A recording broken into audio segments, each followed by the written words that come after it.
arranging. Thank you, Rabbi Preis, for preparing something to share with us. This is I prepared. Hopefully for making the time to share. Hopefully able to share.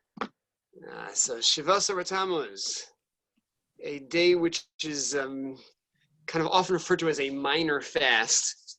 As I shared with a few other people earlier today, it may be a minor fast, but it's a major day. Its impact, historical impact, ruchnius, spiritual impact, impact on our destiny is quite major. And of the various events that happened on Shivasa Tammuz, drawing attention to the two that are probably the quote-unquote biggest and most long-term ramifications, the breach of the walls of Yerushalayim, the beginning of the end of the second Beis HaMikdash, so the beginning of the end of what we know of having a temple of Beis HaMikdash in Yerushalayim. So that, under the hands of the Romans, is on this day, literally today, 17th of Tammuz, which leads 3 weeks later to the destruction on Tisha B'Av. And probably the next best known aspect is the reality of the destruction of the Ten Commandments, the Luchos. Moshe comes down, witnesses the golden calf. Today, again, we think about it, it seems like Shavuos is way back in our ancient history, but we had Shavuos 40 days ago, and 7 weeks before that was Pesach. So in our embryonic year, as we've founded as a nation, and we're on this progression. We leave Egypt, and everything goes by that clock from leaving Egypt. We consistently refer to our count of the months back from leaving Egypt. And in every single Kiddush, much of our davening, all of our holidays are tied back to that experience because that's our foundation as Kollel Yisrael. We left Egypt, progressing 7 weeks. We're at Har Sinai. Can't get better than that. Relationship with Hashem, the declaration of the Aseret Adibros, the Ten Commandments, Moshe going up. 40 days later, something's gone awry, and big class in itself, how we understand the Ten Commandments, but some breach of our relationship, some breach that's a major breach, and regardless of the fact that it's a small subset who are involved in the most idolatry-like involvement, but as a nation, this reflects our distance and our fall from a great height very rapidly over the confusion about Moshe not being back when we expect him to be back, but the reality is we're distant and we lose the Aseret Adibros. We lose the original set of Ten Commandments, never to get them again, because even though after 3 40-day periods of Moshe davening and getting the okay and coming back on what ends up being Yom Kippur with a second set, it's not the same as the first. Second set, Moshe provides the rock. There's a significant degree of it being less directly Hashem's gift to Kollel Yisrael, gift to the world, of the of those luchos, and it was therefore this distance that's created, the distance that's created with the golden calf, the distance that's created with not having those luchos, the Ten Commandments in that form, and the distance that's created in our not having the Beis HaMikdash, and again, all rooted in ourselves and our failure. Again, initially with the golden calf, our failures that led to the destruction, creates a day of this relative detachment. And in trying to grasp a little bit of how do we look at a day like this, and it seems so distant. The Beis HaMikdash is, we're almost 2,000 years away from it, and how do we relate to it, and what do we do about it today? So I'd like to pull in some words of somebody whose own death on Shivasa Tammuz was of much more direct impact to me. My own primary Rabbi and mentor, Rabbi Yaakov Weinberg, Zatzal of blessed memory, one of the great Rosh Yeshivas of the Yeshiva in Baltimore, passed away about 20 years ago on a Shivasa Tammuz. And somebody collected some of his thoughts about Shivasa Tammuz, and it's really from these that I'm using as my discussion tonight. And he focused on the following aspects. if we had to think for a moment, what it means to not have the Beis Hamikdash, which is very hard since none of us experienced having it. But if you had to try to think to what's the qualitative difference aside from the technical fulfillment of the mitzvahs. We have many mitzvahs we cannot fulfill. We have many offerings we cannot be bringing. But each of those can almost be seen as their own loss. We don't have the ability to bring the offering that will trigger the atonement. We don't have the offerings that trigger the closeness. But about the actual temple, what's missing in the world without the Beis Hamikdash? What's the greatest element of impact in ourselves not having that? He focused on a fascinating element of the inability to perceive the relationship we have with Hashem. The inability to recognize Hashem and Klal Yisrael being united in a very, very intense way that you would experience every time you walked into the Beis Hamikdash, probably every time you heard of somebody going to the Beis Hamikdash, to that temple, because it was such an overwhelming experience of driving home that recognition of that relationship. The Mishnah describes there were 10 miracles that you could experience on a constant basis. You needed a little booster shot of a sensation of the fact that there's a God running the world. We have miracles all the time, but they're much more masked and much more part of our routine. You need a reminder. You go into the Beis Hamikdash and you have this vivid indication. And many of such miracles, for example, the fact that the bread on the shulchan, the lechem on the lechem apanim on the shulchan, was put on fresh on Friday and was warm and fresh the next week. It's basically a Shabbos, going into Shabbos and warm and fresh the next Shabbos. It stayed that way. To the best of our knowledge, there was no battery pack, and it wasn't plugged into the wall. And that was just one. That's probably the most subtle of the miracles. Despite how windy it gets, and Yerushalayim gets pretty windy, using an umbrella in Yerushalayim in the winter is an act of futility. When the rainstorms over there, the wind is very strong. The smoke would never break. Meaning the chain of smoke going up from the altar could bend but never separate. Smoke separates if you have a basic bonfire and a slight breeze. The smoke will break. The channel will be detached. But here that would never separate. And miracle after miracle after miracle that you could perceive, which we don't have. Other elements, and a little more subtle element, we talked about the bread staying warm and fresh. It was an environment that reminded you that time and space, which is the reality of our world, that's the reality of a physical world, the world that God gave over to humanity, but that God is beyond that, and you can connect and perceive that in the temple. For example, over here by the bread, time didn't affect the bread, stayed fresh. The ark took up no space. If you measured wall to wall and you measured the ark, it was of no consequence, no space consequence. The measure of man that was kept in the temple to remind us that God had made the miracle of the manna in the desert, the man which would rot overnight, would stay for hundreds of years in the temple. Time and space were not of consequence. As you got closer into the Holy of Holies, it became more and more the case. They say over, there are those who try to theorize. Now Einstein came up with the idea of the black hole.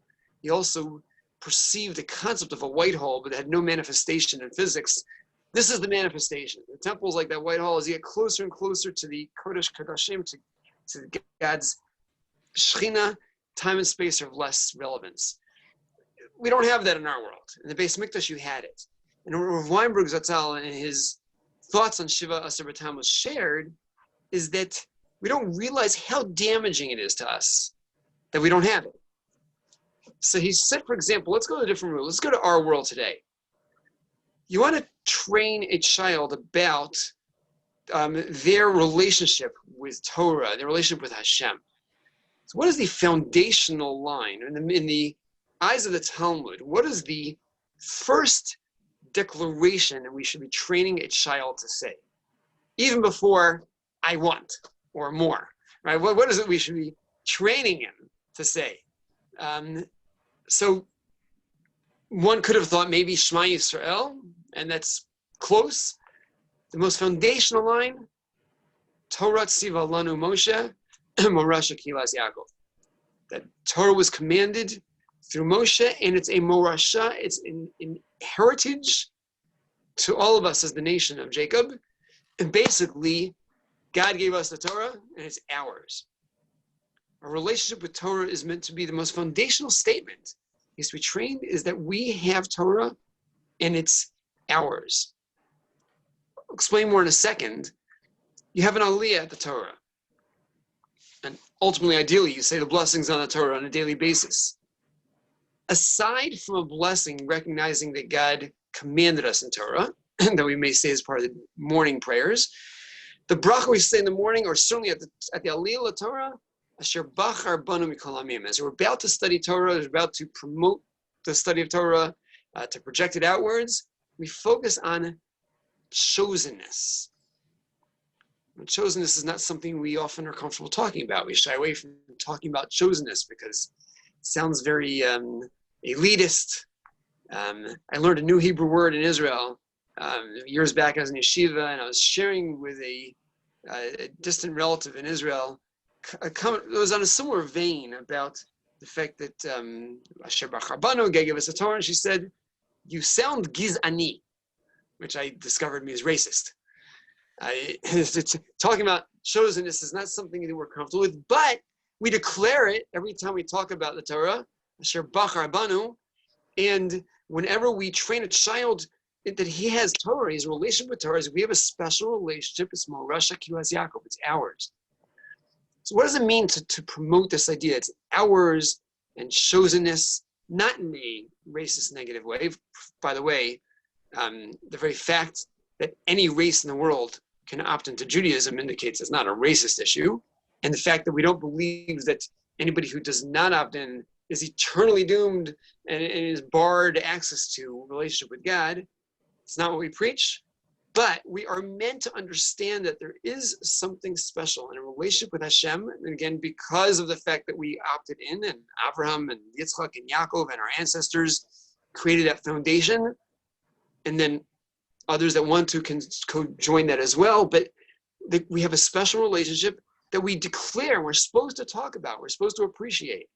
We're supposed to grow up knowing we have this relationship, we have this gift. It's not even just the mitzvah of Torah, it's the gift of Torah. And it's a special relationship. That bracha at the aliyah is not the bracha on the mitzvah. It's basically a praise to Hashem. When the child's saying Torah Tziva Lanu, he's not talking about mitzvahs, he's talking about relationship. And we're supposed to know this and feel this. And if we really, just for a moment, if we think, if this is the first time I became aware that it's possible to have a relationship with God, and I was able to declare, God, Asher Bachar Banu, that I appreciate that you chose me. And again, whether I grew up with this, and that's why I'm chosen, or whether I opted into this, that's why I'm chosen, but I'm standing there declaring, God, you chose me and you gave me Torah as a gift. We should be overwhelmed with a celebration of what that means. It should be something that's very empowering, very inspiring, a little bit frightening, but it should be a very big deal. And what Weinberg was pointing out is in a world when you had the Beis HaMikdash, you had the place, you had the ability to connect over there, you had the imperatives connect over there multiple times a year, and it would change how you viewed yourself. We as a nation couldn't just view ourselves, okay, we're the nation that happens to be living over here in Israel. We happen to have a book called the Torah. It would change how we view ourselves as individuals. I don't just happen to have a checklist of a lot of mitzvahs. I have a relationship with Hashem. I've been chosen and a very special bond with God. And that would alter a lot of how we progress through life. Now, again, there's no guarantee that anybody who had this relationship became more righteous. We always have greater capacity, greater room for failure. But to get a little perspective on what this means, the Vilna Gaon, who certainly is of the greatest human beings to have walked the planet in the past 1,000 years, the Vilna Gaon, who at age 40 stopped studying all text of Torah and all text of other worldly sciences, because he said, I mastered basically everything that's out there. And now I'm just going back to the text of the Torah scroll itself to see how it's all found in the Torah. And how every aspect of life and living is found in the Torah. And the Vilna Gaon, who made an accounting of each moment used throughout the year. That was the intellectual caliber and the spiritual caliber. He said, I can't grasp, I can't understand what it would, the spiritual caliber, I can't grasp the spiritual caliber of the average person living in the world together with the Beis HaMikdash. I mean, that means he could grasp the spiritual caliber of the author of the Shulchan Aruch. He could grasp the spiritual caliber of the Rambam. He could grasp the spiritual caliber of Rav Sadia Gaon, who did tshuva every day for not having grown more the day before. He could grasp the caliber of the sages of the Talmud who were told, whether this is literal or figurative, either way it means something very big, that they had the capacity to revive the dead. He could grasp the caliber of all those people, but he could not grasp the caliber of the average person walking the streets of Israel while you had the temple. I can't grasp the caliber of the Vilna Gaon, but that's a separate issue. And the Beis HaMikdash created a capacity for connectivity with God on a whole different level. We don't have it. And today is the day that we start the process in a more intense way. Every day we reflect on that. But today in a more intense way of looking at, oh, well, we're supposed to be pained over not having it significantly, and we're progressing towards Tisha B'Av. So what do we do? What do we do as a step in that direction? So Rav Weinberg's thoughts in this essay were to try to drive home to ourselves a little bit of that sense of Asher Bachar Banu. That God, if you chose me, then what am I doing about that? And interestingly, if the place we reflect on this the most is related to Torah study, because on a daily basis, we reflect on Asher Bachar Banu related to Torah, then as he argued, specifically related to Torah is our opportunity to reconnect on this level. Meaning that if, as we're about to study Torah, and we can say that, okay, God, I can view Torah as, it's my guide to know how to do mitzvahs. It's a very practical thing. I can view Torah as fascinating intellectual pursuit. I can view Torah as, I understand that it's, it gives me a connection to great insight, great wisdom. All wonderful, but falling very, very short of God. You gave me this precious gift. And it's a life-altering gift that if I walk into that having properly appreciated Asher Bachar Banu, then I'll use the Torah differently too. If I approach Torah study as, God, what an incredible opportunity you've given me to connect with you. That just saying the blessing before with a little more focus on Asher Bachar Banu will change how we approach Torah, which will change what we get out of Torah, which will boost that whole relationship. And he said, in our world where we lack the temple, but we realize we want it, but we want to realize why we want it and why we need it. The more we can focus on that notion of Asher Bachar Banu, and there's a chosenness and a need to appreciate that chosenness, the more we can appreciate the Torah, which is the tool to develop that relationship, which will allow us to aspire to deserve it back and hopefully have the building back. I'll close with a following anecdote. I'll try to keep it pretty quick. Two great young scholars in Europe, pre-Holocaust, were debating this issue. We say Asher Bachar Banu. We teach our children Torah at Sivalonu. They should grow up knowing it's a precious gift of Torah. It's unique to us at this stage of history. One was arguing clearly fundamental, if that's so core to our liturgy and to our growth and our relationship with God. And the other said, yes, it was core. In the era when man was more barbaric, when man was less sophisticated, when man was less developed. But as man has grown to be good, even the environments of the world, even the parts of the world that are not God-focused, are good-focused, then it's less necessary to focus on this issue of Asher Baruch Rabanu, our relationship with God. The first scholar grew up to be Rabbi Yitzchak Hutner, founding Rosh Hashiva of Chaim Berlin in New York, a phenomenally profound thinker who gets a visit about 35, 40 years later, now in New York, this old study partner of his back in New York, who comes to visit, now missing an arm. And he comes to say, I've come to tell you are correct. If you remember, when we had that debate years back, I commented about man's sophistication, and one of my proofs was how the Germans, despite not being particularly religious and devout, are so cultured, so ethical, and so moral, as reflected in their manners of speech. And I used as my proof the fact that they'll always end a sentence when they're telling you their opinion by saying, this is the case, it's a hot day outside, nitva, isn't that correct? They'll always end with a display that I recognize I may not be right, what's your opinion? A great display of humility. Well, as I was being tortured by the Nazis, one of the Nazis said to me, this must hurt you, nitva. Lip service to the max. Asher Baruch Rabanu, a world without God, a world without an objective truth. Every society thinks they're good. Every society thinks they're excellent.